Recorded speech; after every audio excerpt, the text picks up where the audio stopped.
Hey guys, Survival Guy here. Just wanted to make a quick video, talk a little bit about fishing on a budget. Um, we've all been guilty of going out and going to the Bass Pro Shops or Cabela's or Gander Mountain and dropping hundreds upon hundreds of dollars, some of us thousands upon thousands of dollars on gear. Why? Because it's the latest, greatest thing, or because of a brand name, so on and so forth.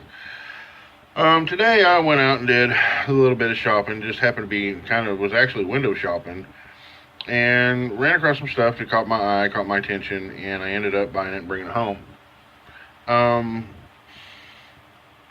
I know guys who go out and they'll spend upwards of 150, $200 for a rod, just a fishing rod by itself, and they're going out crappie fishing. And well, you really don't need to get that extreme, in my opinion, just to go out and catch some crappie. Um, I found this little gem. This is a Zebco 202 slingshot in a red color. I also picked one up in a blue, cobalt blue, and I believe I even seen one that was a purple for the ladies. Um, Anyways, I picked two of these up at almost $9 a piece. They were somewhere like $8.68 marked down. There's the blue one.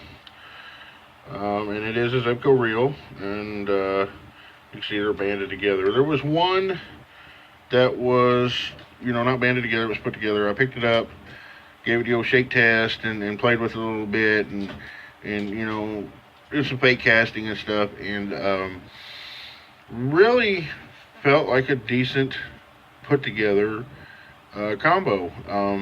It For me, for what I like, especially in crappie fishing, it was kind of a right balance of how you hold it, how the tip feels when you kind of give it a little nod or whatever. Because of if you're working some jigs and you got to shake your tip a little bit to make your jig do what it's supposed to do in water. Anyways, it had a really nice, good feel and good balance to it. So I went ahead and bought those two. Thought it would be a good addition to go with the new boat project, since I'm building a boat straightly for just crappie fishing. And then I went out and got this little dude, just a little gear bag. This was $10. Not bad, and if you're crappie fishing, you really don't need to tote a lot of gear. Has a shoulder strap where you can throw over your shoulder or whatever and carry it with you. Stows away pretty easy anywhere. Small enough anyways. The only thing I didn't like about it was it only came with two of these cases, and it's got room for four. So I picked up a couple of these. These are the Plano 3600 stowaways, 5 to 20 compartments. These were $2.88 a piece before tax. Like Plano, love them. Used them for years. Don't have any issues with them. Anyways, so that was my really only complaint on that. Now, I will say, some of you are probably saying, "Oh yeah, you gotta have a lot of gear." To be honest with you, when you're crappie fishing, you don't need a whole lot. You really don't. They're still considered, panfish. This is not a bass, largemouth, smallmouth bass rig up. It's just panfish, crappie. And bass rig, we'll go over that another time. That's going to be a totally different setup. Of course, most of you, fishermen know that. Totally different setup, totally different amount of rods and reels and gear and so on and so forth. So, the point of it today is that you don't have to go out and spend a lot of money, especially for, I know a lot of die-hard crappie guys, panfish guys, that's their thing. That's what they like to do. And they don't go out and spend big money on big boats or any of that to do all that. They just John boats that they customize themselves, and there's certain gear that they use. Doesn't have to be a whole lot, and it doesn't have to be real expensive.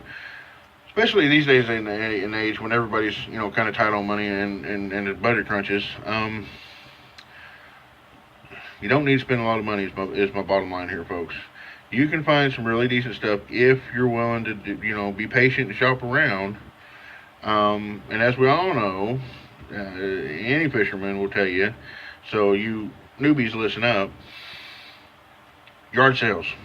Yard sales sometimes can be a mecca of finding really good gems for not a whole lot of money. You can find rods, reels, tackle, knives, and spend very little money on it. You can find antique stuff. You can find old bamboo stick fishing poles. I mean, I'm telling you, you can really tear it up at a yard sale. So keep an eye out for those, because like I said, you can get a whole lot of gear at one of them places for little to no money. I didn't buy any lures or anything today. I did spot some that I wanted to see and kind of try. So that'll be another video for another day. Anyways, that's really it for right now. Just wanted to show you that, you can budget shop when fishing. It is possible. You can get some decent gear for very little money and continue doing what you love to do out on the water. So there you go. Still got the boat projects going on. There's a lot of woodwork that's got to be done, a lot of framing that's got to be done. But we'll get to that later. Stay with us. Just, be sure to subscribe, tell your friends, pass the word around, get us out there. Leave a comment, anything that you would like to talk about, anything you'd like to hear about, anything you'd like to know about. Drop us a line, let us know. We'll be happy to get back to you with all the answers that you may or may not need. So, y'all have a good day. Enjoy this beautiful week. I hear there's some more rain coming for us here in Oklahoma. So, keep on fishing.